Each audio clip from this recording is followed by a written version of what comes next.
Porque somos os únicos animais racionais? Tudo se resume ao nosso cérebro avantajado e à nossa linguagem complexa.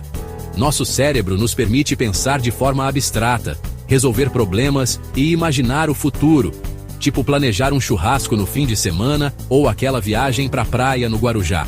A linguagem nos ajuda a compartilhar esses pensamentos e construir sociedades, desde um bate-papo na padaria até discussões complexas no Congresso. Então, da próxima vez que você se questionar sobre a singularidade humana, lembre-se, são nossa mente e nossas palavras que nos diferenciam, que nos permitem criar coisas incríveis, como a música do Chico Buarque ou os filmes do Mazzaropi. Fascinante, não é?